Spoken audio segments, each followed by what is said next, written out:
queremos conversar acerca de un tema actualísimo, porque este mes, el mes de octubre, con los pocos días que lleva, son pocos realmente, acercándonos a la quincena, las cosas que han sucedido a nivel mundial son extremadamente graves y nos permiten hacernos una pregunta. ¿Quién está manejando todo lo que pasa? No solamente en los aspectos sociales, políticos, sino sobre todo medioambientales. ¿Qué es lo que está pasando? Para nosotros los cristianos, independientemente de las situaciones que estemos viviendo, nuestra declaración es una y muy simple, muy sencilla. Y es un versículo que debemos mantener en nuestra mente constantemente. El Salmo 103, el versículo 19, que lo hablábamos el domingo pasado. Y ojalá lo memoricemos, porque necesitamos mantener esa visión en nosotros en el tiempo que viene. Jehová reina en el cielo y Jehová reina en la tierra. Esa es nuestra visión de seguridad. Nada de lo que suceda en el mundo hoy está sucediendo porque el que mandaba esto se descuidó o ya no lo está haciendo. Todo es parte de un plan. Y en ese plan nosotros tenemos que experimentar seguridad. Seguridad es el tema del mundo hoy. Seguridad. No solo del presente, sino seguridad del futuro. Ya hay cosas que han sucedido que es bueno que nosotros las miremos bien. Definitivamente la vida es una escuela. Y en la escuela de la vida algunos aprenden y otros no. Y los que no aprenden están obligados a vivir 2 o 3 veces la misma historia pasada. Los cristianos no estamos exentos de participar en la escuela de la vida, no estamos exentos. Y también tenemos que aprender los cristianos cómo entender, cómo vivir las situaciones difíciles, situaciones incluso peligrosas. 2 palabras que están aumentando en la sociedad mundial: dificultades y peligro. No ha habido, no fui yo, que confiese por favor el culpable. Sí. No fui yo. Bueno, si ustedes miran el último mes, ha sido un mes en que el mundo se ha sacudido en todo sentido. Primero, Indonesia, 2 terremotos y un tsunami de 7 puntos. Resultado, 1.200 muertos. Todavía no se sabe cuántos desaparecidos. Esto fue hace poco. Malasia está viviendo de tifón en tifón. Malasia y las Filipinas. Se destruyen islas, desaparecen islas. Filipinas y Malasia son un conjunto de islas. El último esta semana, Papúa, un terremoto de 7.9, muertos y desaparecidos, uno detrás de otro. En Estados Unidos, el norte de la Florida, hasta Carolina del Norte. 1 millón de hogares, negocios, pequeñas empresas sin electricidad. vientos de 240 kilómetros por hora volaron con las conexiones eléctricas. Y la misericordia de Dios no permitió que bajara otra vez hacia Puerto Rico, que hubiera sido el acabose ya de Puerto Rico.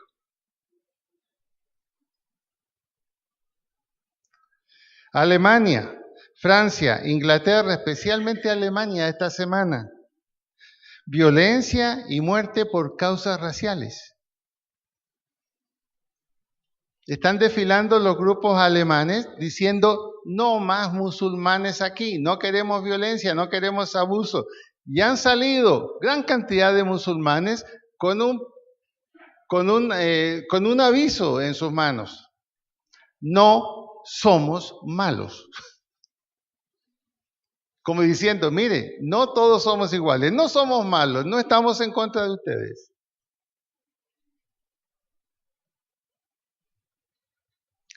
En nuestro país, en Colombia, no necesitamos decir las consecuencias de los desfiles de los estudiantes, profesores y otros que se aprovecharon de eso. Dejaron totalmente pintarrajeada RCN y otras partes. Ahora, ¿qué está pasando? ¿Qué está pasando aquí en Cali, Bogotá, las dos ciudades más inseguras de América Latina ahora? Miren el privilegio que tenemos. Cali y Bogotá, las dos ciudades más inseguras de América Latina. Y no podemos decir que no es cierto. No podemos decir que no es cierto porque lo estamos viviendo. La persona que hace el aseo de la iglesia nos estaba contando que en Siloé van y se les meten en las casas y se llevan lo que pueden. ¿Qué está pasando? El mundo va en un declive en todo sentido.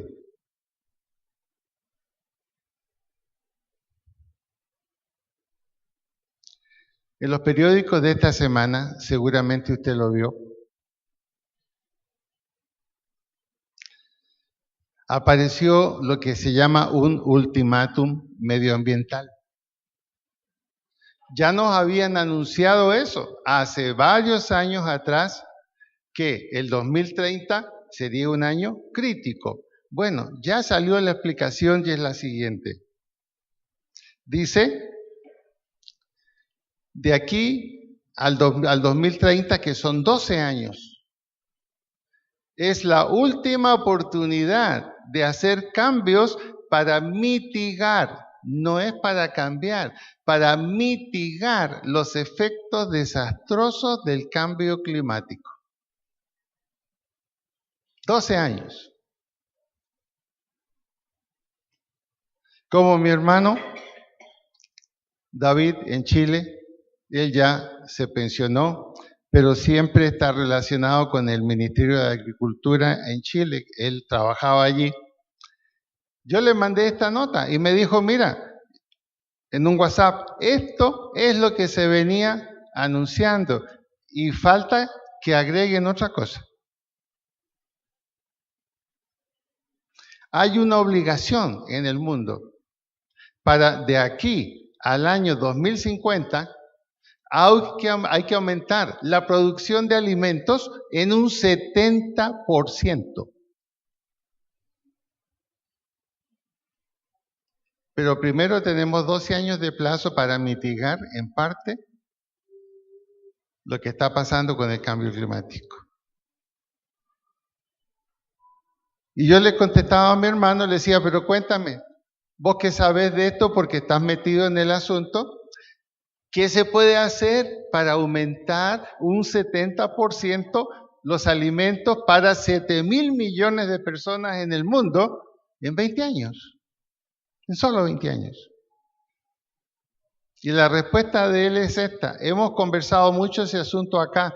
Hay que hacer un cambio absoluto en el cómo se maneja la agricultura, respetando el ecosistema. En otras palabras, hay cosas que no deberían volver a producirse y concentrarse en aquellas que deben producirse. Hasta ahí me dijo él. Entonces, ¿qué les hace pensar esto? ¿En qué les hace pensar? ¿Hacia dónde vamos? Vamos hacia lo que nos decía la Biblia hace aproximadamente 3000 años atrás. Oseas capítulo 4, versículo 1 al 3. Una noticia antigua. Oseas capítulo 4, versículo 1 al 3.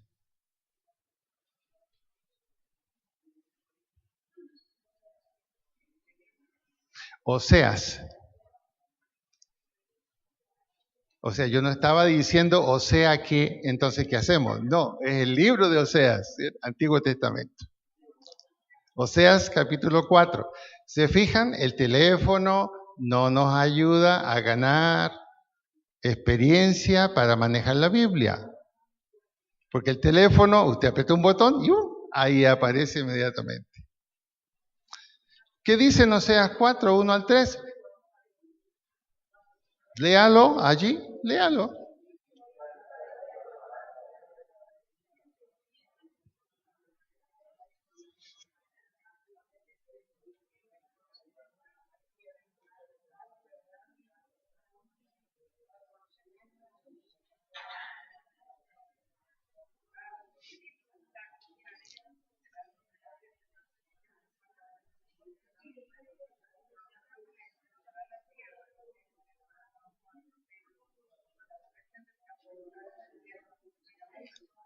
Note esto usted.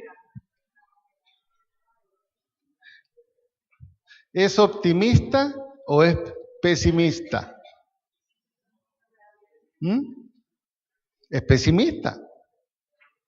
El profeta, hablando de parte de Dios, ¿cómo pudo predecir el futuro de esa manera?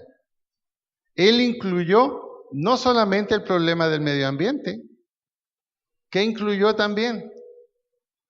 Incluyó la educación, la política, la vida social, todo. La justicia la incluyó también. Y allí ha estado por 3000 años Dios advirtiendo a través de sus profetas. No solamente Oseas planteó eso. Jesús mismo lo planteó en Mateo 24. Vuelva a mirar Mateo 24. Encontramos allí exactamente lo que está pasando hoy. Y eso lo dijo Jesús en el primer siglo, hace 2000 años atrás.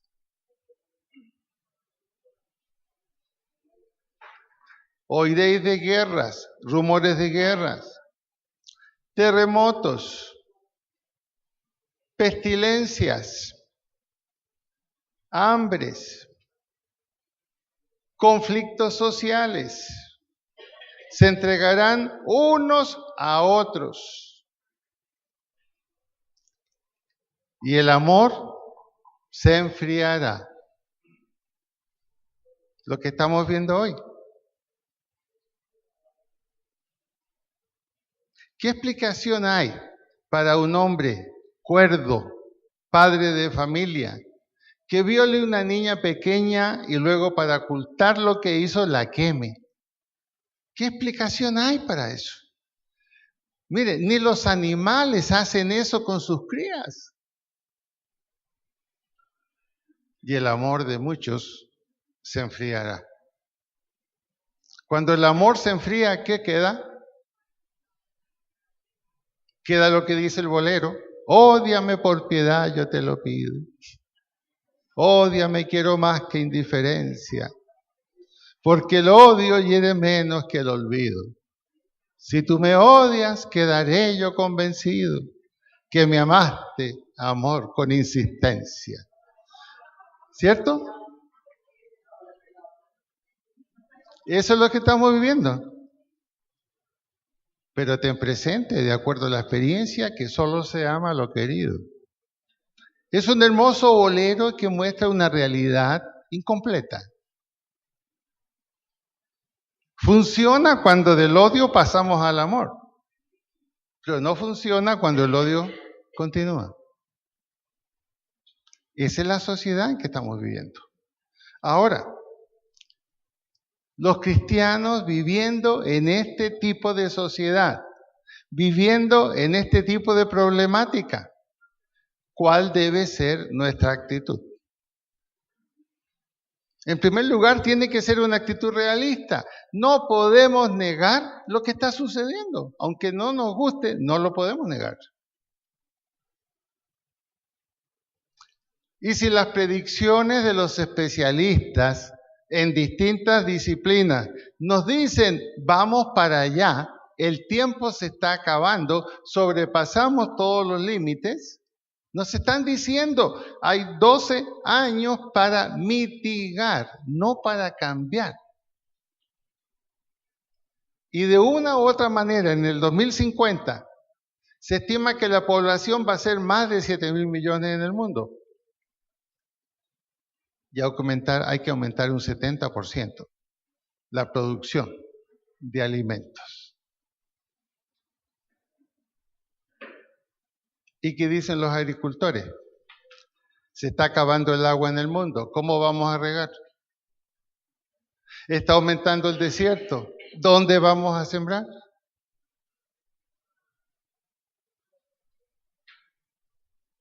El caos. Y los cristianos, Dios ha permitido que vivamos en este caos y en esta situación. ¿Cuál debe ser nuestra actitud? ¿Cómo debemos vivir? ¿Cómo debemos enfrentar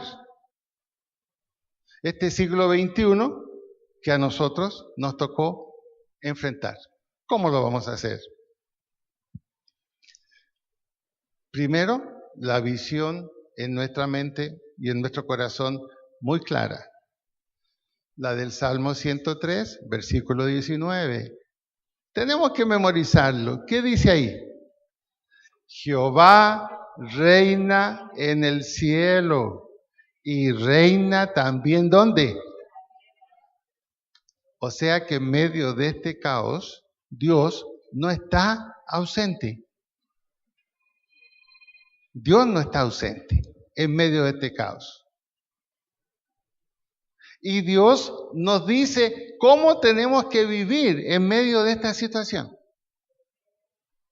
En menor grado la vivieron hombres en la Biblia, la vivió David, la vivieron otros hombres de Dios también la vivieron. Sin embargo, pudieron sobrevivir, pudieron salir adelante y cumplir su misión. El consejo que el Señor nos da para vivir en medio de esta situación actual que no podemos ignorar, no podemos cerrar los ojos, está en el Salmo 91, que lo vamos a examinar. Este Salmo 91, ¿quién lo escribió? ¿Quién cree usted que lo escribió?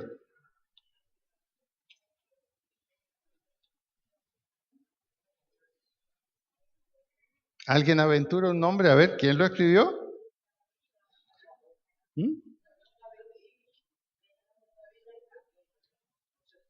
A ver, me dicen, ¿David? No, pero ¿lo afirma o lo pregunta? ¿Quién? Indudablemente David. Ese hombre que el Nuevo Testamento lo recuerda y dice, un hombre conforme al corazón de Dios.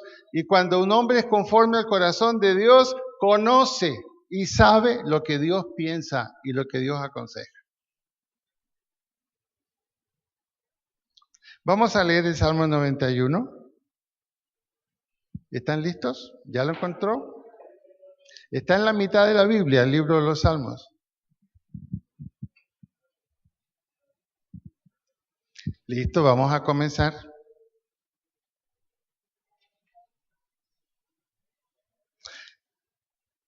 Los que viven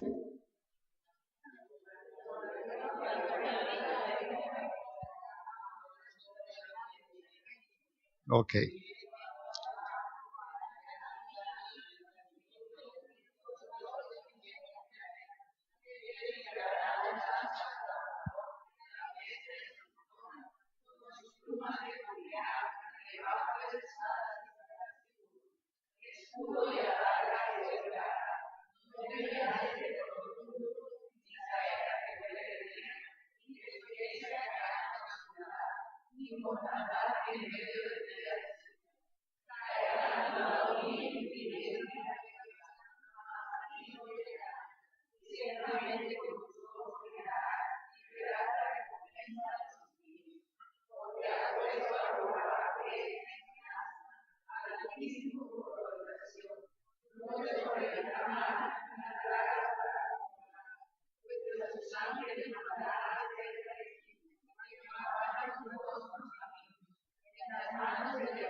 ¿Se fijó cómo termina el Salmo?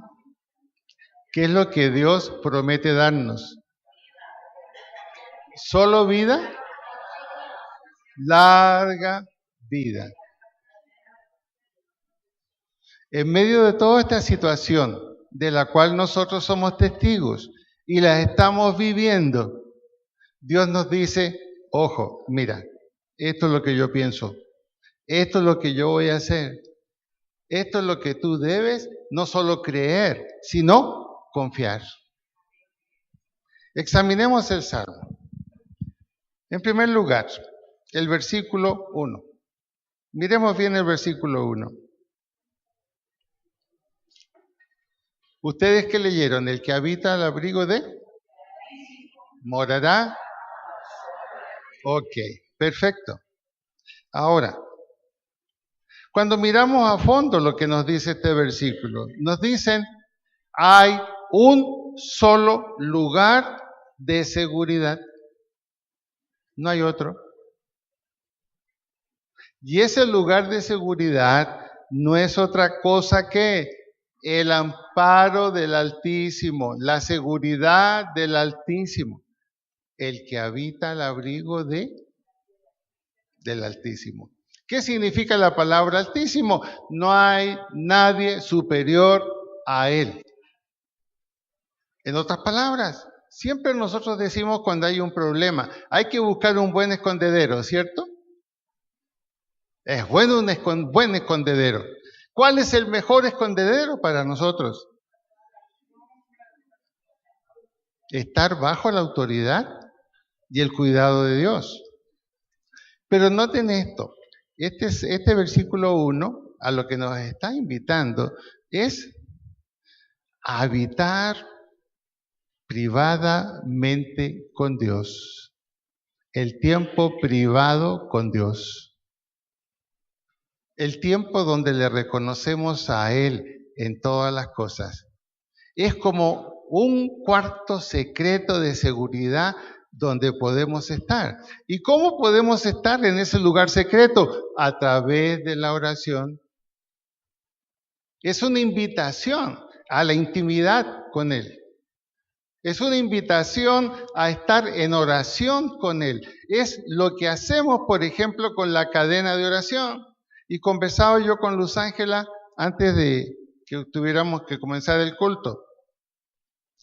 La cantidad de testimonios, hay muchos más de lo que pasó en esta semana en la vida de muchos de nosotros. Y fue resultado de estar una hora en ese lugar privado y secreto, en ese cuarto de seguridad. Qué importante es eso. Y eso es lo que está diciendo aquí este versículo 1. El que habita, el que se mete, ese es el escondedero perfecto, es ese. A la sombra, al cuidado, en una comunicación íntima, tuya, personal, con Dios. Eso es lo que va a marcar la diferencia en los años que vienen por delante. ¿Y saben por qué? Porque ese cuarto privado secreto tiene una conexión con una cadena invisible que cuando el Señor venga y se lleve a su iglesia, usted va a ser tomado y llevado. Los que estén allí, los que estén en esa conexión íntima con Dios. Qué importante es esa hora que escogemos para orar. Y las bendiciones serán más grandes en la medida en que todos nos involucremos allí, en ese cuarto secreto, que es la oración de 1 hora. Eso es lo que David hacía. Y porque lo pone en este versículo 1, es porque era su experiencia diaria. Qué importante es. Aquí dice esta versión: los que viven al amparo del Altísimo encontrarán descanso a la sombra del Todopoderoso. Encontrarán descanso. La preocupación no nos afectará. La conoceremos, pero no nos afectará. Punto número 1, entonces, la bendición del lugar secreto de oración. Segundo lugar, los versículos 2 al 4. El Señor nos cuida. Mire, esta versión, compárela con la que usted tiene en su mano. Dice, está hablando David: declaro lo siguiente acerca del Señor. Solo Él es mi refugio, mi lugar seguro. Él es mi Dios y en Él confío. Te rescatará de toda trampa. Te protegerá de enfermedades mortales. Con sus plumas te cubrirá y con sus alas te dará refugio. Sus fieles promesas son tu armadura y tu protección. Este sería el sentido más profundo de lo que usted lee ahí en la Biblia suya. David dice, declaro lo siguiente acerca del Señor. ¿Qué significa cuando David dice declaro? Está diciendo, no solamente lo sé, lo vivo y he visto los resultados. Eso significa cuando dice lo declaro. No es simplemente decir algo. Es como cuando usted es testigo en un juicio. Señor, usted declara que conoce a este señor y va a dar un testimonio sobre él. Declaro que lo conozco. No es una simple declaración. No, lo he hecho, lo he vivido, lo conozco y he visto los resultados. Declaro. Solo Él es mi refugio. Dice David, es la conclusión que yo tengo. Y lo he visto por experiencia. Pude vencer a Goliat. Pude cortarle la cabeza a Goliat. Acabé con la fortaleza de los jebuseos, como hablábamos el domingo pasado. Jerusalén se llamó la ciudad de Dios, fue liberada y finalmente se llamó ciudad de David. Todo eso está declarando como experiencia David de las bondades de estar en el lugar secreto con Dios. ¿Cómo necesitamos hoy ese lugar secreto? Y en ese lugar secreto no nos afectarán las noticias, lamentaremos lo que pasa, pero diremos, Jehová reina en la tierra. Jehová está cuidando de sus hijos. El mundo va hacia el destino que Dios tiene establecido.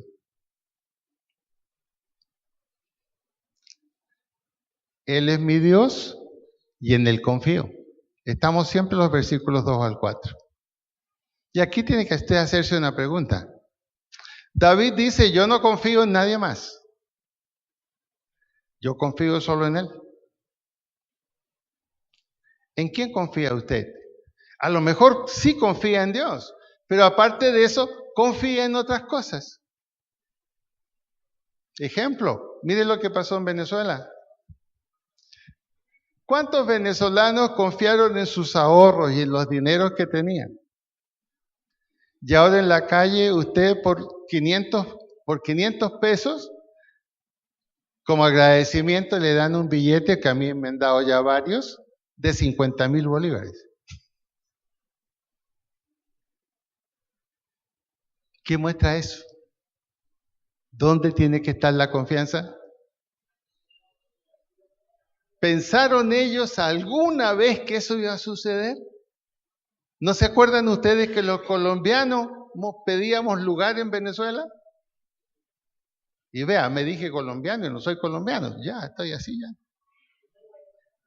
Allá estaba la respuesta, allá estaba la seguridad, allá estaba el trabajo. ¿Cómo cambia la vida, no? Ahora, nosotros tenemos billetes de 50,000 y de 100,000. ¿Será que llegará un momento en que no valdrán nada? Entonces, ¿dónde está la seguridad? Es lo que David dice, en Dios. ¿Y por qué él dice que solo la seguridad está en Dios y que solo en Él confía? Porque vivió una experiencia difícil. Rey de Israel, la ciudad de David, admirado por todos, el hombre que venció a los filisteos. Pero no contaba con una inseguridad que la tenía al lado de él. ¿Cuál era esa inseguridad? Su hijo que envidiaba el trono, Absalón.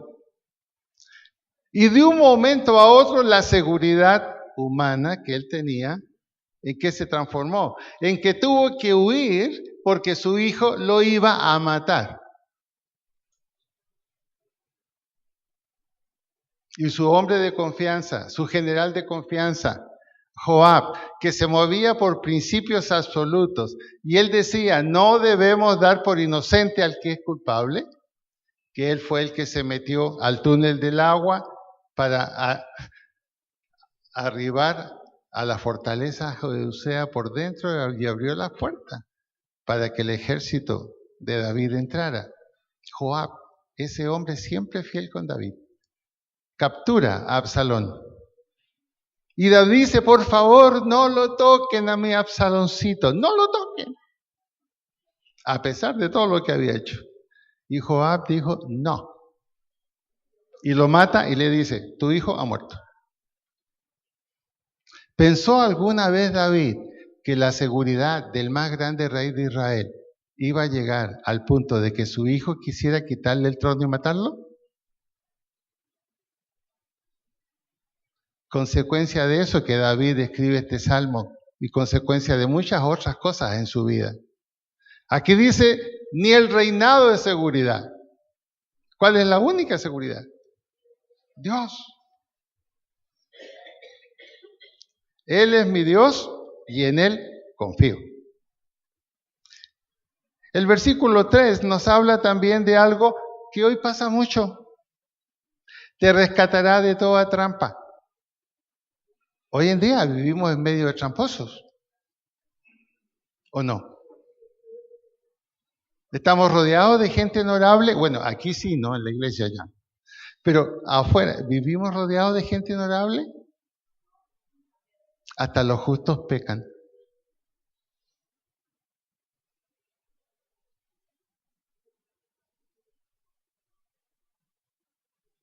Te rescatará de toda trampa y te protegerá de enfermedades mortales. Lo sé por experiencia, un cáncer de piel. Y mi esposa, el que tiene ahora. Y entre paréntesis, estamos orando por Emperatriz de Sánchez que tiene cáncer.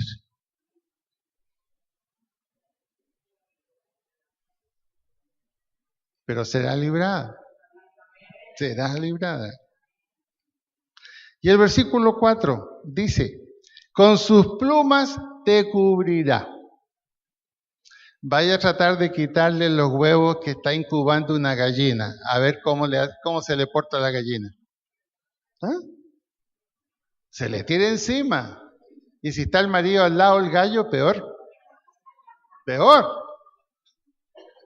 Aquí está diciendo eso. Con sus plumas te cubrirá. con sus alas te dará refugio, sus fieles promesas son tu armadura y protección, seguridad absoluta. Pero comienza en el lugar secreto, comienza en el cuarto de seguridad, comienza en la comunicación personal con Dios a través de la oración. Tercer punto del Salmo 91, versículo 4 al 6. Lo acabamos de leer. Pero se agrega aquí otras cositas. Dice el versículo 5. No tengas miedo de los terrores de la noche, ni de la flecha que se lanza en el día. La versión suya dice distinto. Pero ¿cuál es la explicación aquí? No tengas miedo de los terrores de la noche, ni de la flecha que se lanza en el día. Es decir, enemigos, ladrones, salteadores, asesinos, tanto en la noche como en el día. No pienses que porque vives en un condominio y te acuestas en tu apartamento, y abajo piensas que hay una persona que está dispuesta a dar su vida para que no entren al condominio. Error. ¿Usted piensa que existe esa persona? No, él va a levantar las manos y va a decir, pasen. Disimuladamente tocará el botón que tiene ahí abajito el escritorio para que suene la alarma. ¿Tenemos seguridad en la noche? ¿Tenemos seguridad en el día? Esa es la realidad. Pero Dios dice lo siguiente, no tengas miedo. Dice, otro salmo dice que a su amado Jehová dará el sueño. En otras palabras, en paz me acostaré y asimismo dormiré, porque tú me haces dormir confiado. Ahí está la promesa. Pero ¿dónde comienza esta seguridad? ¿En alguien que ore por usted? Sí, ayuda, pero ¿quién es el que tiene que orar? ¿Quién es el que tiene que orar? Diga yo. Dígale al que está al lado, tú tienes que orar. Sí, lo que nos decía el doctor William Castaño, no podemos vivir de una fe prestada ni de oraciones prestadas. La oración ayuda, claro que sí, pero tú eres el que tiene que orar. Tú tienes que tener ese lugar secreto de oración constantemente. Tenemos seguridad en sus manos. No tengas miedo de la enfermedad que acecha en la oscuridad. No tengas miedo de la enfermedad que acecha en la oscuridad, ni a la catástrofe que estalla al mediodía. ¿A qué se refiere eso? El mediodía significa la juventud y la primera etapa adulta.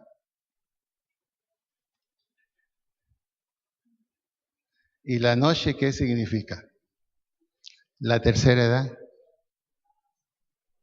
¿Cuándo comienzan más nuestros miedos acerca de la enfermedad? ¿A mediodía o en la noche? Tercera edad, la edad más adulta. Cualquier cosa puede ser cáncer después de los 50, 60 años. Y aquí David dice, no tengas miedo de lo que te pueda sobrevenir, ni siendo niño, ni en la juventud, ni en la edad adulta, ni cuando estés viejo. De Dios depende. De Dios depende. Por eso que muchas veces cuando se producen estas cosas, Pablo nos dejó una declaración tan simple y tan contundente. Todas las cosas ayudan a bien a los que a Dios aman, a los que primeramente están en el lugar secreto, a los que están en contacto directo con Él. Por eso que el Señor, cuando le dijeron a ella, sus apóstoles, por favor, tomen nota, Lázaro está enfermo y está mal. Lo primero que pensaron los discípulos, ahí lo dice en el Evangelio de Juan, bueno, vamos rápido para allá, para que muramos con Él. Es decir, lo vamos a acompañar en su muerte. ¿Y qué dijo el Señor? Esta no es enfermedad de muerte. Y esa misma promesa es la que en una carta yo le voy a mandar a Emperatriz. Entonces, Dios tiene un propósito aún en las enfermedades. Todas las cosas ayudan a bien. Estamos seguros en sus manos. En cuarto lugar, del 7 al 10. Usted esté mirando su Biblia, mientras yo le explico el sentido que eso tiene.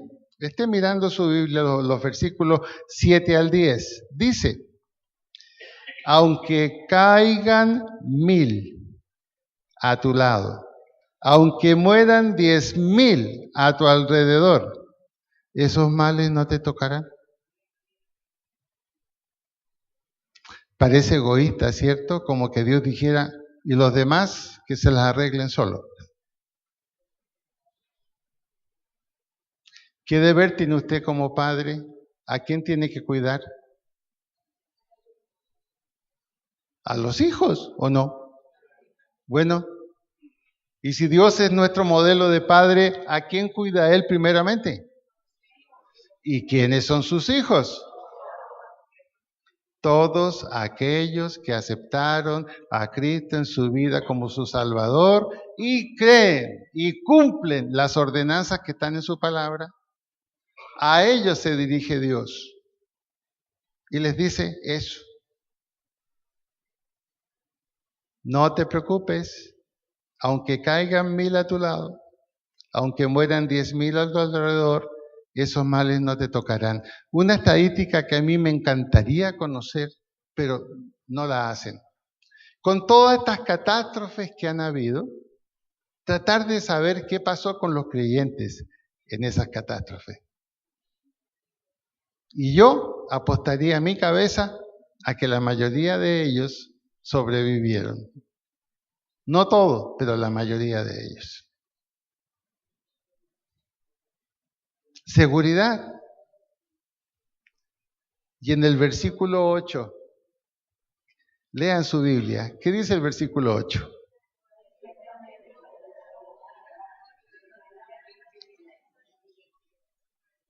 ¿Qué es lo que veremos? Veremos el castigo de los injustos. Veremos la justa retribución a los que a lo mejor mereciéndola no la recibieron. Se ha provocado una gran discusión sobre un video que apareció y que salió del expresidente Santos viajando en avión a Nueva York y luego cuando recoge las maletas en Nueva York. Algunos han dicho, no es posible que se trate así a un expresidente, no es posible que se trate así a un premio Nobel. En cambio, otros que han dicho, lo han dicho de esta manera, esperaban que nunca alguien dijera en la cara de él lo que hizo. Dice la Biblia, hay cosas que se pueden ocultar, pero llega un momento en que se van a gritar desde los balcones. ¿Quieres no temer? Haz lo bueno. Sigue la discusión sobre eso. A mí me preguntaron, yo estuve ahora en Medellín, y me preguntaron sobre eso. Pastor, ¿y usted qué piensa? ¿Usted cree que fue correcto? No concuerdo con algunas palabras gruesas que dijo la señora en el avión. No concuerdo. Pero sí que estaba enojada con razón, sí. Debió haberlo hecho de otra manera. Y además, no critico a esa señora. A los que critico son a los que teniendo la autoridad en Colombia y conociendo la situación, no abrieron su boca para decir lo que pasó. Cuando las autoridades no hacen las cosas, sale alguien que no puede soportar y lo dice.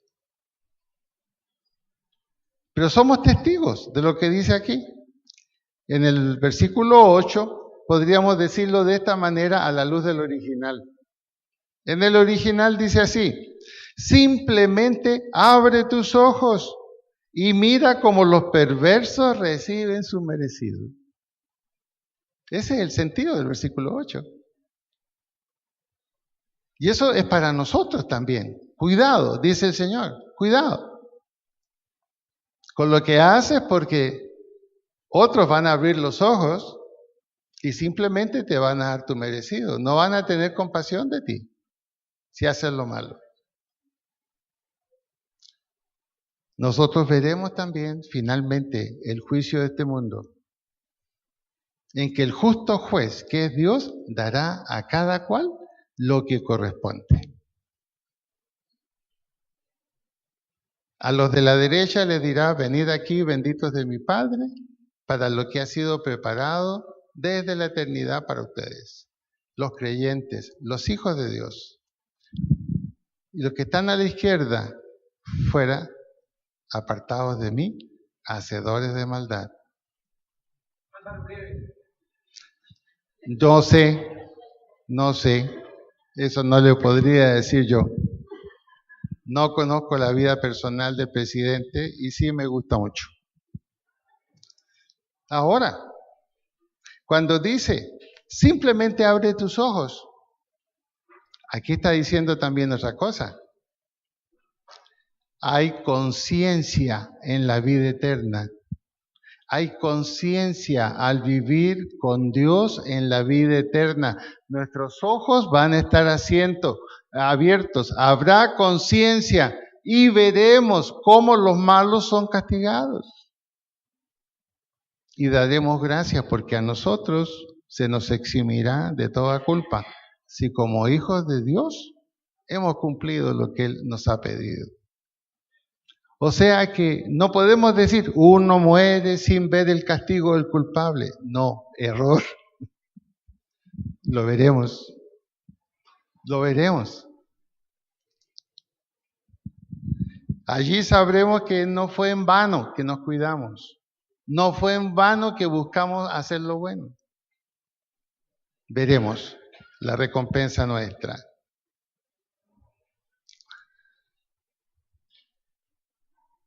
En el versículo 9,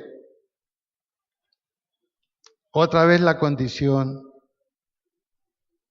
El sentido del versículo 9 es este: si haces al Señor tu refugio y al Altísimo tu resguardo, ningún mal te conquistará. Es decir, vendrá, pero no te acabará. Vendrá, pero no te acabará. Y ninguna plaga se acercará a tu hogar. Ninguna plaga se acercará a tu hogar. ¿Qué es lo que hace una plaga? Doctor Yamil, ¿qué consecuencia tiene una plaga? ¿Ah? ¿Queda alguien parado? No queda nadie parado. Las plagas producen mortandad. Y aquí, nada de eso vendrá sobre ti. Pero otra vez está la condición. Versículo 9, mire la condición. Léala en su Biblia. ¿Qué dice?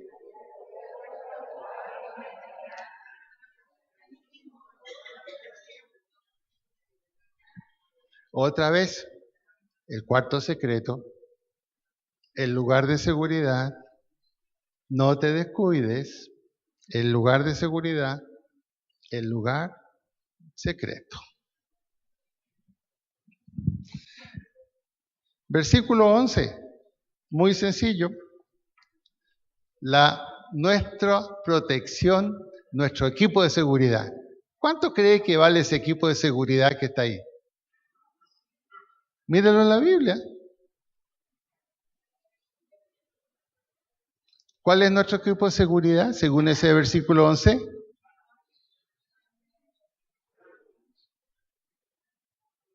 Véalo en la Biblia, versículo 11. ¿Cuál es nuestro equipo de seguridad? Ángeles. ¿Cuánto cree usted que cuesta un equipo de seguridad de ángeles? ¿Ah? Y es un equipo que no se le va a voltear. Siempre va a estar cuidándolo a usted. Consecuencia del cuarto de seguridad. Consecuencia de habitar al abrigo del Altísimo.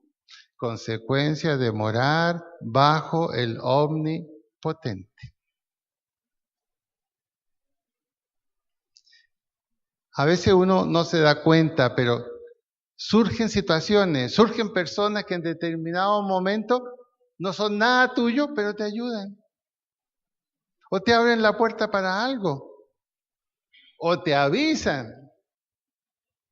A mí me ha pasado. Ya subido ya en el avión y una persona, señor, ¿esto era suyo? Uy, gracias. Uno se alegra, ¿no? Pero después dice, estoy viejo. Mire, ya me olvido de las cosas que ando trayendo. Pero surge alguien que tú no esperas y ahí, ángeles. Su equipo de seguridad, mi equipo de seguridad. Sexto lugar, versículos 12 al 15. Y lo estamos viviendo, hermanos. Tus problemas, mis problemas son resueltos. En este año, ¿cuántos problemas serios en tu vida, de cualquier tipo, han sido resueltos? Levanta tu mano. ¿Es verdad? Es verdad. Y yo conozco algunos de los que ustedes tenían y eran gravísimos y difíciles. Y sin embargo, Dios dijo, ya. Lugar secreto. La oración, el tiempo con Dios personal. Es la mejor inversión que nosotros podemos hacer. Dice, pues Él ordenará a sus ángeles que te protejan por donde vayas. Te sostendrán con sus manos para que ni siquiera te lastimes el pie con una piedra, excepto Claudia Rincón, que sí se lastima el pie constantemente el dedo. A lo mejor es un aviso, Claudita, para usar zapatos más gruesos, quizás. Te sostendrán con sus manos para que ni siquiera te lastimes el pie con una piedra. Pisotearás leones y cobras.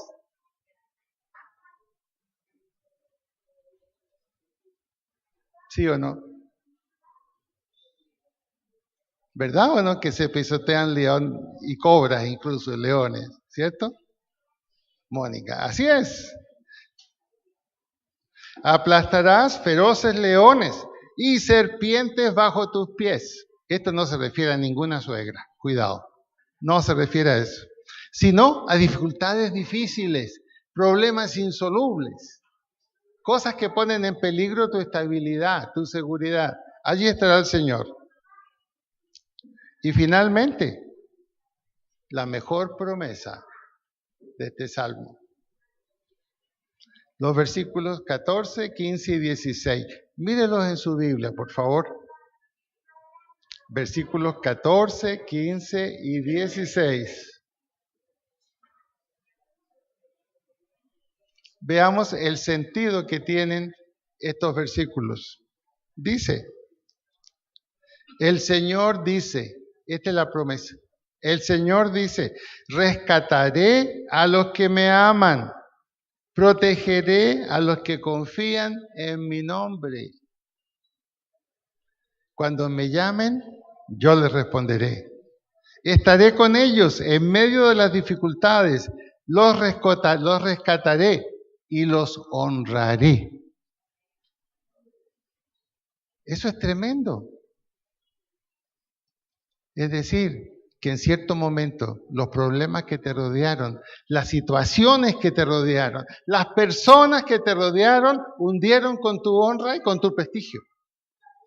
Y aquí Dios dice, yo voy a rescatar eso. Yo lo voy a rescatar. Y aquellos que te deshonraron vendrán y tendrán que reconocer que yo estoy contigo. Y eso ha pasado. Eso ha pasado. Soy testigo en varios de ustedes que Dios ha cumplido esa promesa. ¿Resultado de qué? ¿De qué? El cuarto secreto, el tiempo de oración, la intimidad con Dios, donde estás tú y Él. Tú y Él.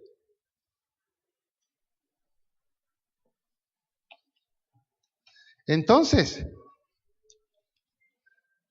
no ignoramos la situación que hay en el mundo. No ignoramos lo que está pasando. No ignoramos los conflictos tremendos que tiene nuestra sociedad. No ignoramos nada de eso. Somos realistas. No decimos está todo bien. No, está mal. Hay inseguridad. Pero en medio de ese mar de problemas del mundo, nosotros estamos como en un gran salvavidas y flotamos y no nos hundiremos. No nos hundiremos. Esa es la promesa que está aquí.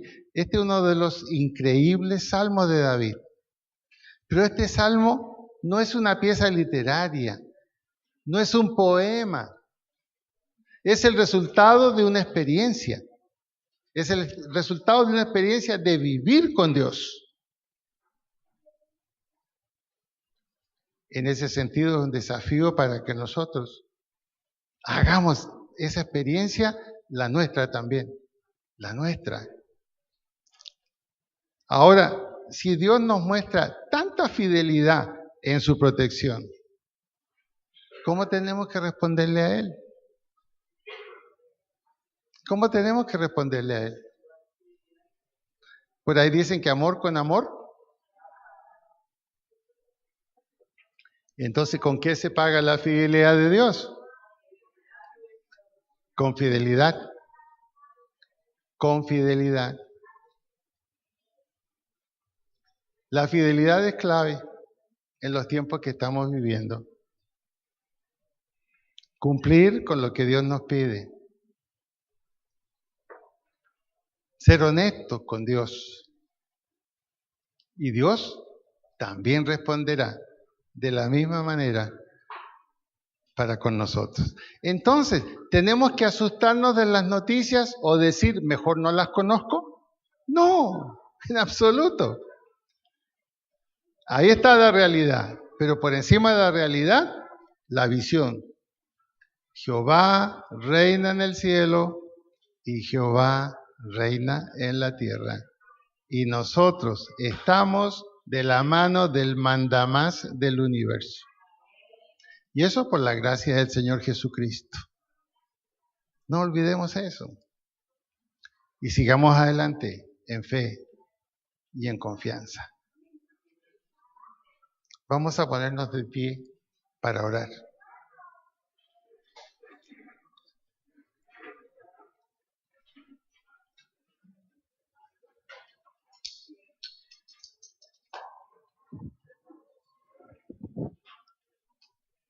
¿Los niños ya subieron todos?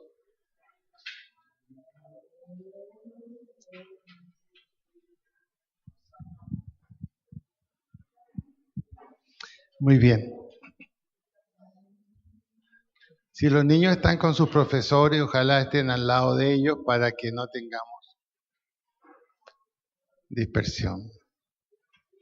¿Mm?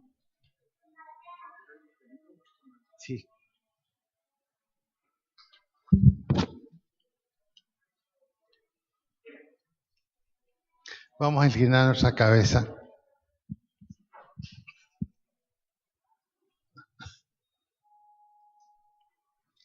Vamos a apagar la música.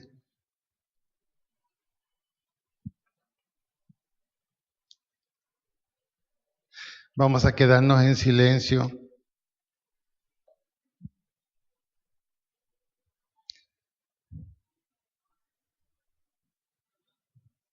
Ya hemos hablado nosotros. Allí en el silencio inclina tu cabeza. Piensa en lo que has escuchado. Y deja que el Espíritu Santo te hable ahora a ti personalmente.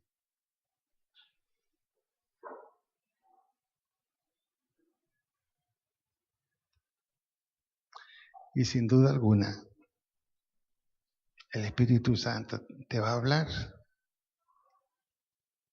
Y vas a encontrar situaciones que el Espíritu Santo te dice, está bien, hijo mío, y te va a aprobar. Y hay otras en que te va a pedir que cambies.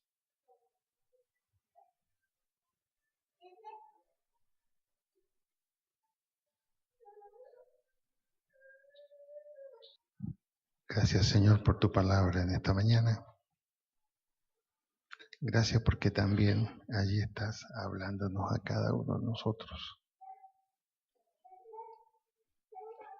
Gracias por el llamado que tú nos haces a la plena confianza en ti, a buscarte, a estar contigo en ese lugar privado y secreto de oración.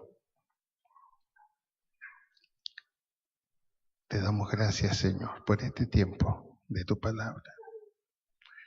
En el nombre de Jesús. Amén.